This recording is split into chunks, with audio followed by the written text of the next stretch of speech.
Hello, everybody. My name is Philip Palumbo. I'm the host of the Palumbo podcast, where we interview some of the most successful economists, strategists, and portfolio managers.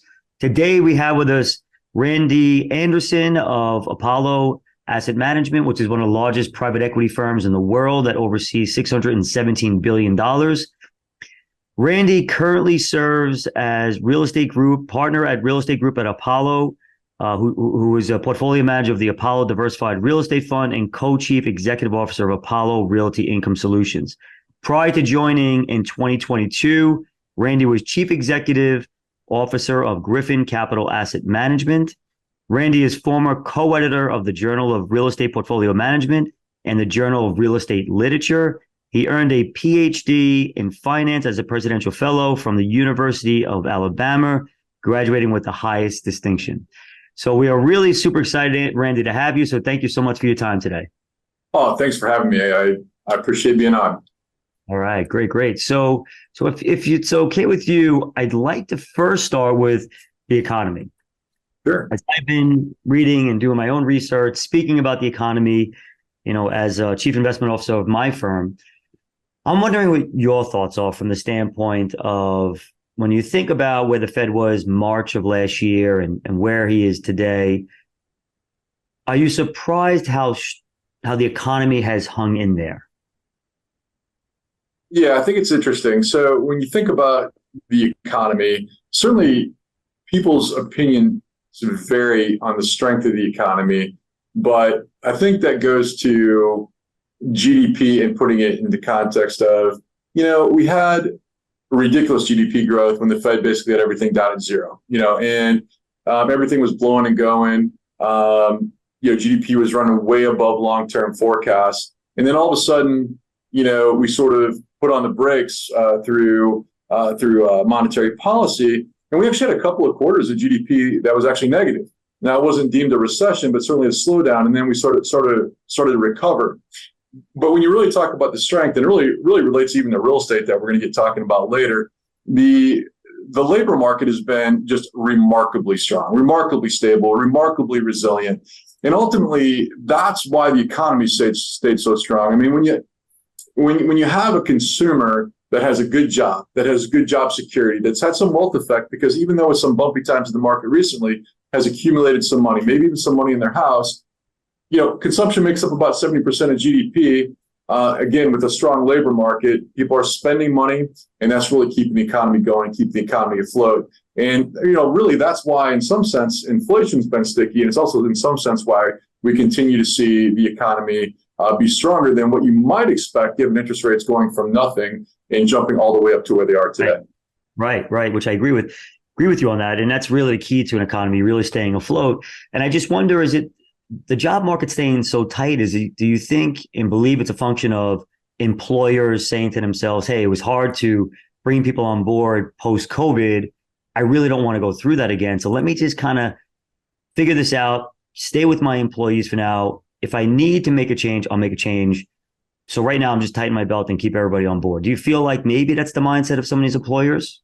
Well, the labor market's certainly a lagging indicator. I mean, on the way up, you get GDP growth, and it takes a while before companies feel good enough about their revenue stream before they hire the employees. It was very, very difficult to get employees. Every time you had to hire somebody, you had to hire them at a new and higher wage.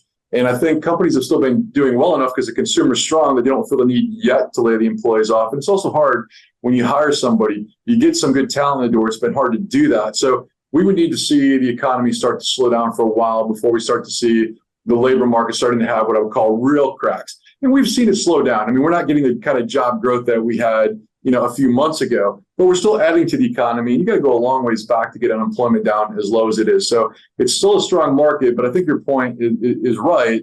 At some point, you got to remember the Fed has that dual mandate. And at some point, super high interest rates will put a strain on corporate profitability. And that ultimately will mean at some point that the labor market will have to soften a little bit. The Fed will have to think about that second part of their mandate and not just the fact that, hey, I'm trying to get inflation down to 2%. The other part of my mandate is really having a strong, fully employed and engaged labor market. That'll come more into play. And I think that's when you're going to start to see a little break in what the Fed's doing, when you start to see a little bit of crack happening in that labor market.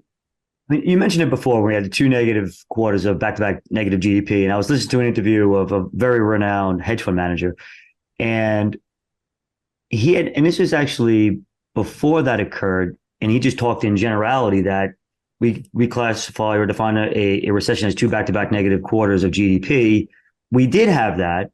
Is it possible, Randy, just in your opinion, that we had a recession and now we've been building it coming out of that recession, yet people don't want to face the fact and say to themselves, hey, that's not a recession. Yeah, it was negative quarters of GDP, but when we look at GDP, to us, that not me, meaning the most people that have been prognosticating believe that was not an indicator of a recession. What is your view on that? Yeah, I think from an investing point of view, I think that it almost doesn't matter. I mean, a lot of that was politically driven. The idea of calling something a recession has a lot of implications for how either the current administration's doing, how the current elected officials are doing, how the Fed's doing. Are we making the right policy changes? I think the truth is that no matter how you look at it, the economy did slow. It slowed pretty dramatically, and we saw some corrections in the market, but what we didn't really ever see was a correction in the labor market. I think that we have a very good chance of still being able to hit a soft landing, but I think that's going to do with the fact that the Fed's going to have to say, hey, we have to have stable capital markets. We're going to have to get comfortable enough with inflation that, one, we're going to sort of stop raising rates and potentially be in a position to cut rates. And I think you're starting to see some of that talk come through today. You're starting to see some of the talk come say, hey, the interest rates have already gone up enough. We may not need another cut. You're starting to say that, hey, we got to be a little careful. We've had all these rate cuts and it still takes a long time for them to move their way, move their way through the system. So the idea is, can the Fed sort of get policy so it's restrictive enough where inflation doesn't go through the roof and we don't have that sort of debate on whether, they missed the goal and the middle class is getting hurt, particularly in a political election year. But I think they've got to get in a situation where they're going to be softer on monetary policy such that when the base rates finally cut, when they finally cut them, that we haven't entered a recession. So you end up with wider spreads, still higher rates, and that's what ultimately leads to the recession. So you've got to get this balancing act of having to be careful and mindful and say, yes, we're not out of the woods. And getting out of the woods means, can we get the capital market stabilized? Can we get rates to where, the markets can function well and efficiently, and not just our base rates go down, but our spreads can come in, and therefore, we can continue to get economic growth. We can keep employment in line such that the consumption numbers can still stay strong. And I think that's the balancing act we're playing right now as we're moving forward. Right. So as a piggyback on that, do you believe that the Fed is in restrictive territory right now? Oh, they're in restrictive territory. I think if you even look at some of the minutes, they would say that they're in pretty restrictive territory as well. I think that if you think about why people are having such a hard time figuring out what the Fed's going to do, I mean, it was all over TV this morning. You read through the minutes, and they basically say 2 times that they're so confused by the data and the changing data that they don't even know what they're doing. So the people that are actually making the decisions that have been elected or appointed as the people who know the most about monetary policy and navigating are confused. Of course, the market's confused. I think, though, that we are likely done with raises. I think the market is suggesting that we're likely done with raises, but we're probably going to stay in restrictive territory. They're going to be hesitant to start the cuts probably as soon as they would like to. So we probably do have a situation where rates are higher for a little bit longer. And that's where sort of the balancing act between when do we actually start cuts and get out of restrictive mode kind of comes into play. It's, and of course, we also live in a global world. I mean, we see the market move by exogenous shocks all the time. We see rates can move 50 to 100 basis points within a week. And so we got to watch not just what's happening domestically, but also obviously what's happening globally to sort of understand what's happening in the capital markets. You literally took the words out of my mouth. So, through my interviews that I've been having and talking about capital markets, et cetera, I mean, one of the biggest things that I've been talking about as a backdrop to what the Fed has been doing is this word shock, right? Normally, like, we have certain data at our fingertips right now. We can make certain prognostications, but I think the part for us as investors, which is the unknown, is what's around the corner. Right. And my view is, I just believe there's going to be this shock. I don't know exactly what it's going to be. Maybe I could have a general sense, but As an investor, as you are, how do you think about shocks? Well, I think that, you know, obviously depends on what you're investing in and what your risk mandates are, but you've always got to assume that there is an exogenous shock and figure out how to take care of the downside to the best that you can. And that means different things in different asset classes. And, you know, since we're ultimately going to talk about real estate, Yeah. you know, I'll make a couple comments there. You know, if you think about real estate, can you lose money? Of course, it's a risk asset. But what do you do knowing that there could be a shock? And in fact, I would say today, a shock would have more consequences because there's fragility in the system, right? We're not running 3.5% GDP growth. We're still coming out of all the oddities that were created by the pandemic. So shocks that occur will have a bigger impact today than they would just in normal times. So not only do you have to watch out for them because they're always around the corner, I think you have to understand that the magnitude of them, I think, as you're alluding to, probably could have more of an impact. So what would you do? You know, going back to real estate, well, I think what you have to do is say, hey, how do people actually lose money in real estate? And they really lose money in a few ways. The most important way is that you buy real estate with a shorter hold period with too much leverage on it. So if you hold real estate for a long enough period of time and you're not forced to sell at the wrong time, you can make a good bit of money. I mean, in fact, I'll take even a really simple example that a lot of people can probably relate to. If you go back to the global financial crisis, and this isn't a commercial real estate deal, but just say you bought a house and you bought a house in 2006. That was a rough time to buy a house. Right. And, you know, so you buy that house, let's say it was $1 million house, and that house maybe went down to $600,000. Well, if you didn't lose your job and you didn't have to refinance it, or you didn't have an adjustable rate mortgage and you could still pay on it, well, nothing really happened unless you had to sell that house. Now, it took a long time, but that same $1 million house today, and I'm actually here in Orlando, so I'm actually talking about, let's say, a Winter Park market. That house today at $1 million is all the way back to $1.5 million. So you wouldn't have actually lost money. You'd have made a return. It wouldn't have been the best return because you obviously bought at a high point. You don't ever really want to buy at a high point, but you would have had a nice return because you weren't a forced seller at the wrong time. Today, it's even more nuanced. Think about, and we'll get into this by property sector, but there are some sectors that the growth in income from your asset is actually going up, and it's going up faster than we've ever seen in history, yet the value's down. The value's down because if I had to sell my asset, let's say my asset had fixed financing on it. So I have a nice 3% financing package on it, and the income that I'm getting is going up and up. So the cash flow I'm receiving is actually better. But if an appraiser had to come out there and market, they'd have to assume that a new buyer would have to pay a much higher interest rate. So the value gets marked down. But yet, to me, if I don't have to sell it, I'm paying my bills better than ever. My asset's in good shape.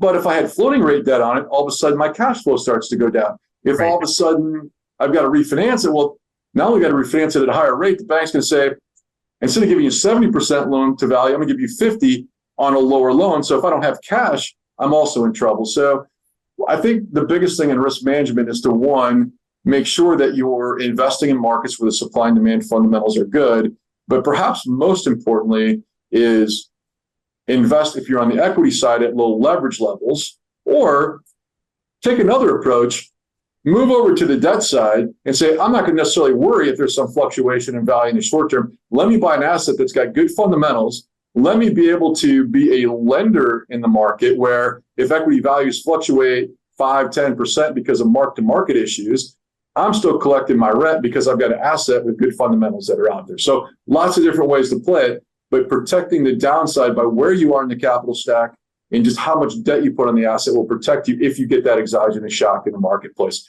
And you've also got to be actively managing the assets and managing your exposures.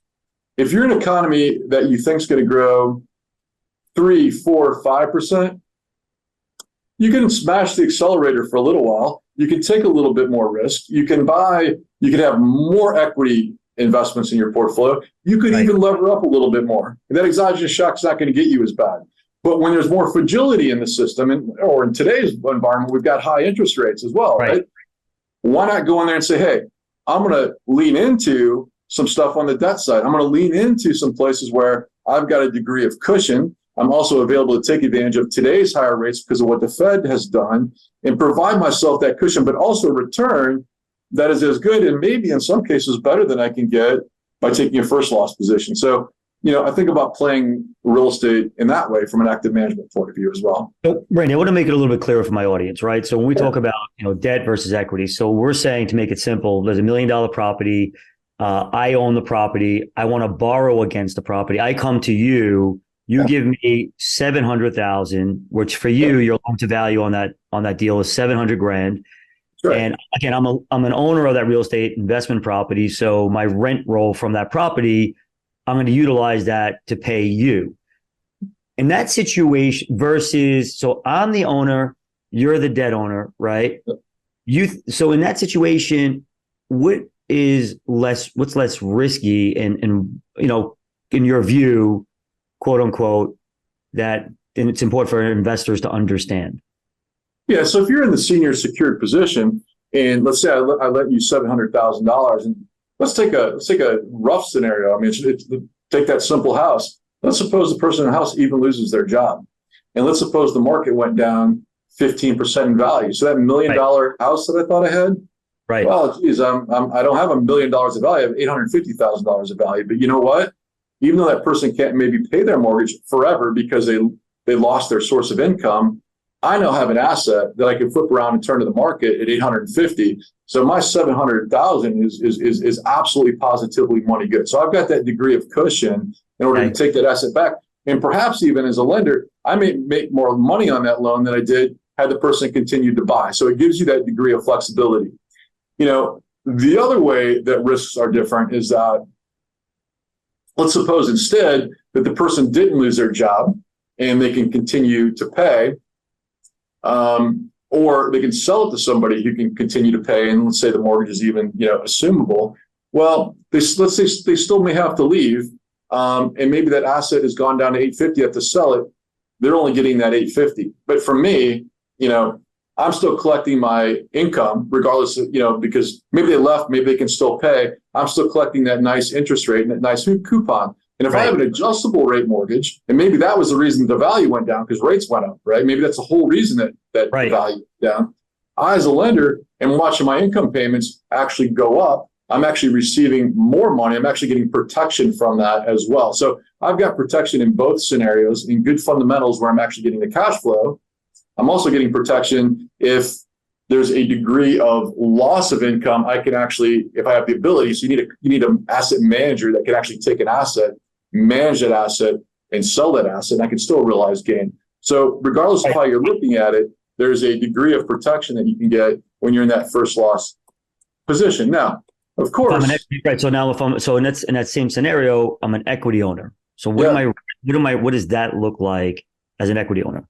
So as an equity owner, though, you're also playing the other game. So yes, you've got that risk, but I don't care how good I feel about my lender. I love my lender, but if they do a good job and give me my money, I'm gonna pay them back. So let's say everything's going well.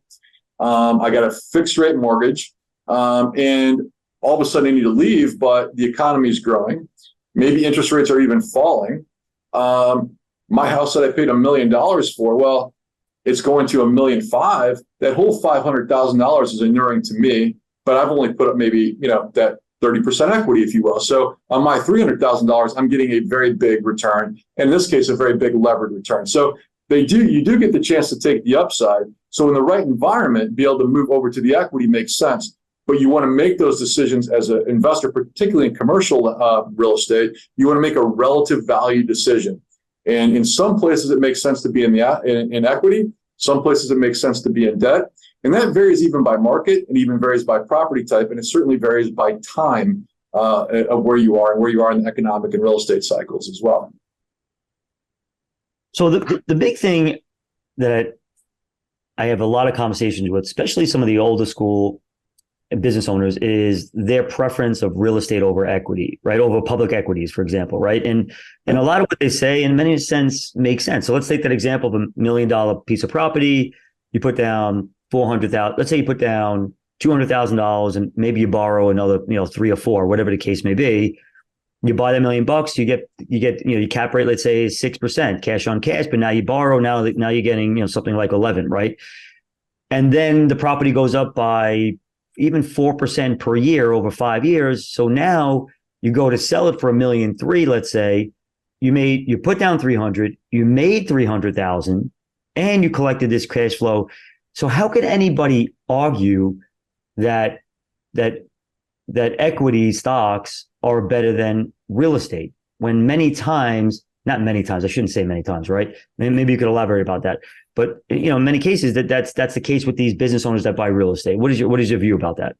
Yeah, I think there's no one right answer to that question, right? I think that real estate's a great asset class because it has, in many cases, very strong and predictable cash flows. And if you put debt on it correctly, you literally can control a large asset with less dollars of your own money.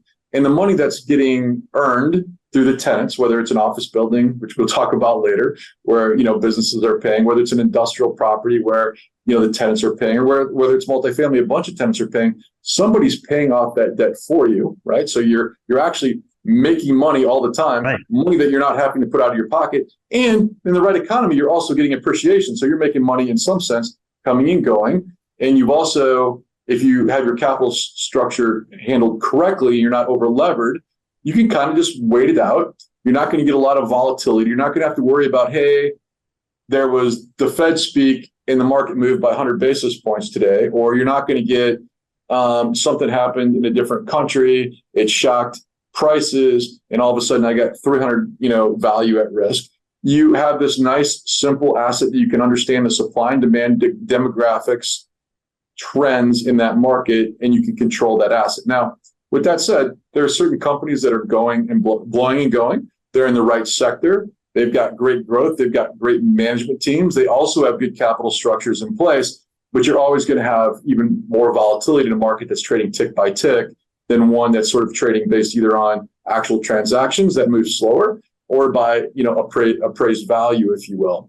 I mean, real estate in of itself is a good example. I mean, there is a publicly traded, as you know very well, publicly traded real estate market. You can buy publicly traded REITs, real estate investment trust. And, it depends on people's risk preferences and also depends on when. So it's funny, real estate doesn't know if I know it or if I own it or you own it or a big REIT owns it or a private company owns it. It collects cash flow. So at some level, if you got two buildings and they're exactly the same, they have the same value, but that doesn't mean they have the same price. So the price on the private side, so it's owned by you or I, let's say, or it's owned by a company like Apollo who invests in private real estate, it's got a value based on those cash flows.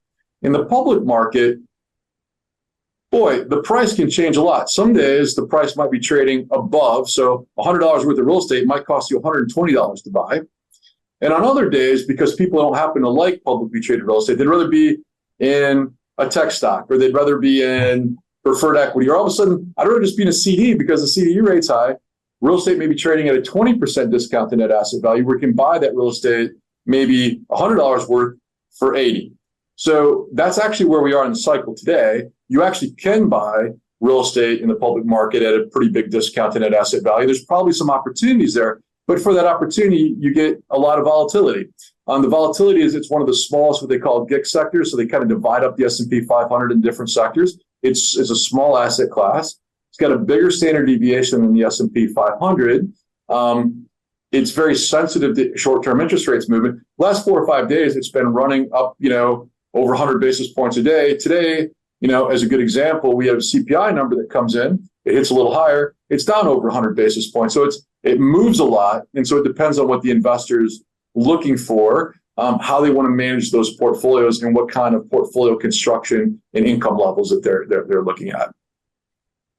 Excellent. So the commercial real estate market, give you a good example, right? So I was speaking to a few clients and I'm talking about positioning money into the real estate market through a private fund, with Apollo.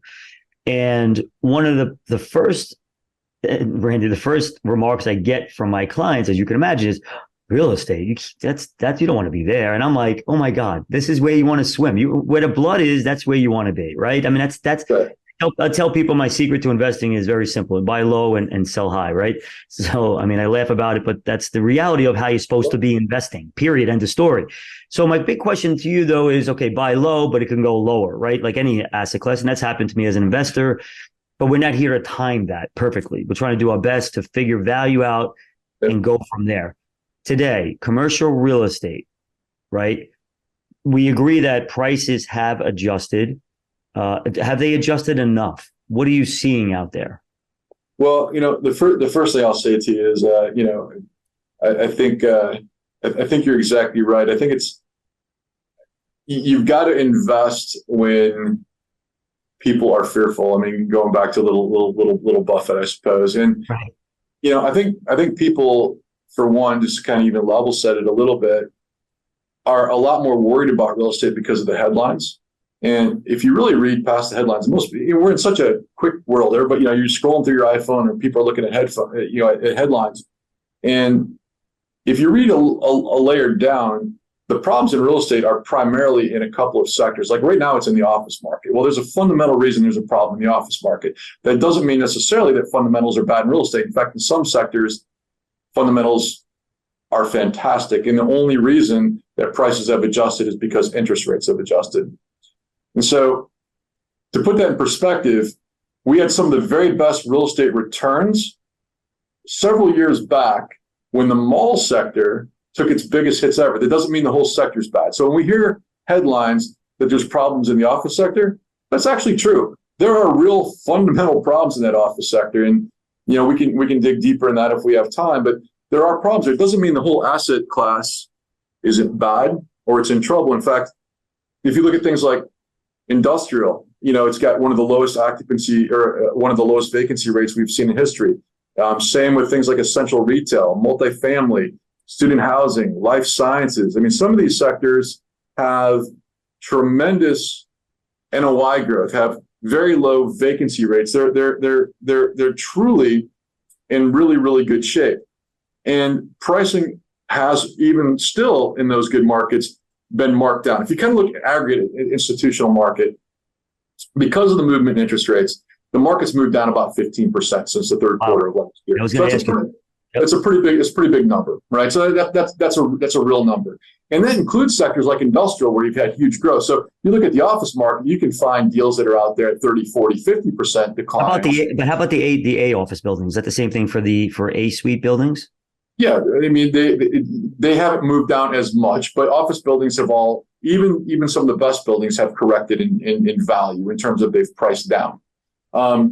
Because when you have vacancy at such a large level, people have options. They have options. They also, generally speaking, are taking a little bit less space in general, because unless you're really a front office customer facing worker, we found ways to work more effectively and efficiently in purpose. But good Class A office buildings are still relatively full, but your lease renews and there's 20% vacancy across the street. You now have negotiation power. You have the ability to walk in there, maybe get a couple of years of free rent. You could have them build out the space exactly like you like, which puts pressure for the landlord to keep you in their building. So there's really no pricing. There's no pricing power that a landlord has today. And in fact, not only do they not have pricing power, they're in a situation where if a tenant was going to stay, they almost have to do whatever the tenant wants, even in some very good buildings. So it's very difficult to generate revenue.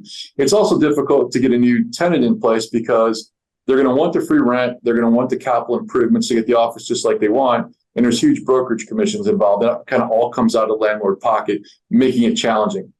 Office will be a good investment again at some point. It's going to take a while, though, to absorb all the space, to get through some of these problems, and to buy the right buildings where people do need to be in those buildings, but yet buy them at a discount. So fundamentally, a good building fundamentally works, but you got to buy it really at that right price. And what is that right price is what everybody's struggling with to determine. It's a function of just how many people are going to come back, how long it's going to take to fill those buildings up. But, going back, I guess, a little closer to your question, has anything fully repriced or not repriced? I mean, I think everything's priced appropriately given what's happened to the economy. I think You can go out there and effectively buy assets. I think it's very easy. The debt market always reprices quicker because people are lending all the time. On the debt side, a loan or someone's making a loan, you can make it at a higher rate You can make it at a lower loan to value, meaning you can have more cushion that we talked about before. So instead of that 300,000 cushion in the house, might have $500,000 cushion in the house. And instead of me being able to charge, X, I can now charge 300%. I can charge 4% more than I could charge before. And I can actually loan that money to somebody who's got a better job or more income or more savings. So I'm less likely to get burned. So that's a really, kind of amazing place, to lean in to that market today. And then I think on the equity side, if things stabilize, we're going to be in a good situation. If you go back and put all this in historical context, good core commercial real estate's only marked down 4 times since they started keeping track of data in the early 70s. 4 times. So going back to your principle of buying low and and then having good returns, real estate's surely correlated. Now, I can't tell you if it ticks. It may tick down again if the Fed decides to raise, or markets may go up. But what happens is that once you kind of buy low, you end up with a 10, 11, 12, 15, 16-year time period where you get positive serially correlated returns in real estate, because that's kind of just the nature of how the market works. And it's worked that way really since we've kept track of private real estate returns. It's a great asset class, and you almost never have a chance to lean in when it's down. This is one of the, this may be, if history repeats itself, it doesn't always repeat itself, but it generally rhymes. Whether I catch the bottom or not, as long as my hold period's not 10 minutes, you're likely to have a very nice long-term return with the right capital stack in the right market, and being careful what assets you buy. So you don't want to buy an office building and be paying full price for it. That could be a falling knife.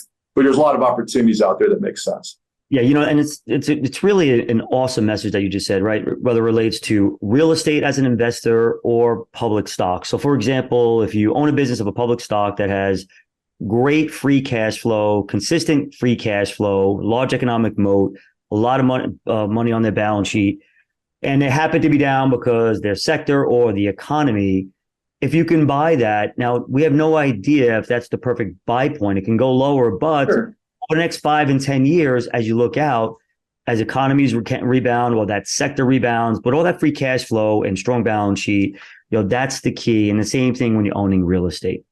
Boy, I mean, that's just overall, that's just, that's the best lesson ever, whether that's real estate, whether it's stocks, whether it's a private equity investment, whether you're buying somebody's local franchise to invest in. When you can actually do that and take advantage of those opportunities when they come along, you generally have outsized returns over time. And that's what you look for, as long as you're patient and structure it right. I'm so glad you said that and reiterated that. I mean, it's really true, Randy. And that's like a message I'm trying to get, my clients understand it, but even other people out there, just get the message out to the world. Like, once you understand this concept, it changes everything about your investing. And investing properly and growing your wealth is one of the most important things that we can do with our extra income we have as we save and invest and stay in risk assets that over time can produce the highest rates of return. I mean, it's a really great fundamental thing. I got one more thing for you. Yeah, sure. So for the audience, when it comes to purchasing real estate, what advice can you give that we need to know when buying real estate? Yeah, well, I think when you buy real estate, I think it's important to note that there are multiple access points today. You don't have to just do one thing. You got to look at the structure of what you're buying. Is it a structure where the manager can be flexible? We live in a time where you can buy 4 quadrants of real estate. You can buy public and private. You can buy debt. You can buy equity. And, is the manager able to take advantage of the best relative value in the marketplace? The second thing is, does the management team have the track record? Do they have the depth? Do they have a team in place to go out there and actually buy right, manage the assets correctly, so they can generate a really good return? I've seen managers have good ideas, but they don't have the right team in place, or they have the wrong structure in place. Actually buy near a bottom, but they don't know how to sell. They don't know how to asset manage. They don't know how to keep tenants in the building and actually still provide a bad return, which is almost hard to believe. So you got to look, I think, at structure, and then you got to look at strategy, and you've got to be able to look at team. I think today, I think it's really important because of what we talked about with the economy. Is today you got to say, listen, there are fragilities in the system. it makes it a really good time, by the way, to lean into real estate because it has repriced. But am I investing today in a way that if we do get one of those shocks that you talk about, there's always a shock. There's always something that's unanticipated almost by definition. So today, as you're looking at it, is the portfolio positioned well? Do I have legacy problems that are going to come back and get me? Do I have an office building that I'm going to lose 15 tenants and all of a sudden the values are going to run down? Or are the properties I have in good shape? Have they been fully repriced in the portfolio? Have I taken advantage of the fact that I, as an investor in real estate, can actually be on the debt side where I can actually get equity-like returns with debt-like risk, because that provides alpha. That's what you want for the investor. You can actually return the same kind of returns maybe you get on the equity side, but you have cushion. And then, am I in a position where I actually have enough capital? A lot of people have the desire to buy when things are low, but almost nobody ever has any money at the right time. So does the manager have the capital to say, hey, as an asset is falling apart or is dropping in value, can I step in and buy it? You might want to buy it, but can you buy it? And I think that's one of the important things to do. They have the financial wherewithal to be able to step up, execute that trade, and then manage that trade for the client. And do they know when to actually sell the asset? Because that's the other part of it. You have to have the discipline. Everybody can find a way sometimes to buy right, but every time you don't sell an asset, you're making that decision to buy it at its current value. You got to constantly look and reevaluate your position. So really, love it. No. Okay, I'm sorry. Get finished. Yeah. And so as we sit here today, I think it's about being defensive. I think it's about thinking about being good opportunities on the debt side. I think it's about being good fundamentally. But you got to, when you step on the equity side, wait for those people that are in distress. Buy a property with good fundamentals, but you got a seller that had the floating rate debt. Maybe had 5 other properties they need to put equity in. You can go buy that asset cheap. It's already cash flowing. It's already doing well. Maybe it's down even more than it should be because you've got some of those sellers out there with some blood in the water, and take advantage of those opportunities. Because again, 4 times since the 70s where you could actually buy low in real estate. It's tough to do.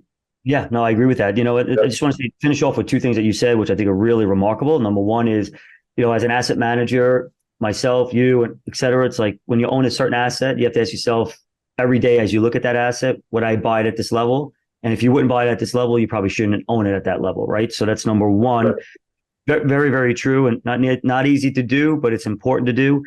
And the second thing is you just said, which is so true, kind of made me think about it, right? It's like, but it's this. My answer would be this, regardless if you said that or not. You said there's always a shock, right? And that's true, right? There's always a shock. Like I'm anticipating one.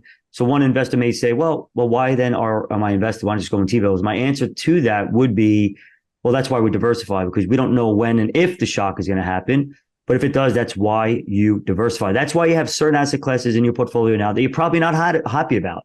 Maybe it's treasuries, bonds in general right now are really performing poorly now for a while, but it's there for a reason.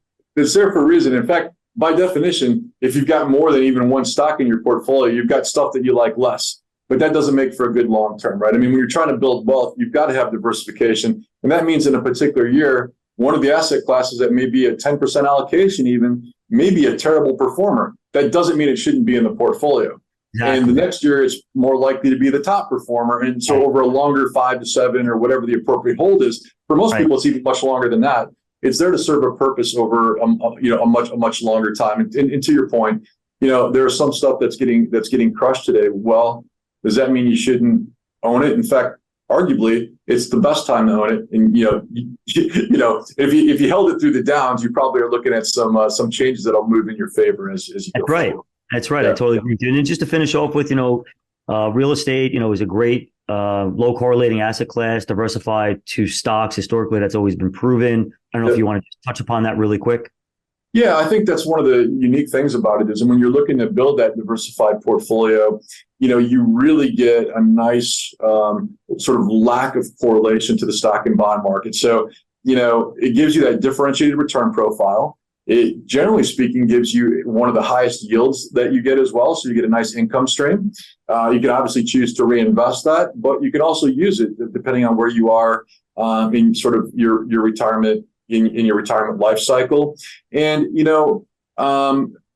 in many parts of the cycle, as long as you don't have some oddities with supply and demand. It even can help during different economic situations to be sort of a calming or ballast to your portfolio that doesn't have that up and down 20% and can kind of take you through that, take you through some of those deep waters, if you will, and move you forward. It's, it really even goes back to, it was almost mandated back by institutions back when some of the folks were doing ERISA, they said, hey, really to be a fiduciary, you need to have a diversified portfolio. And they specifically identified real estate because of that lack of correlation to the stocks and bonds as something that's going to help people out over a long period of time, provide those good, stable returns and give you a better risk-adjusted return over a long period of time.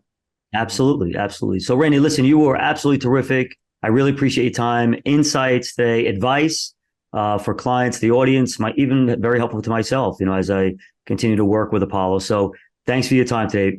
Really, really appreciate it. Thanks for having me. Thanks, everyone.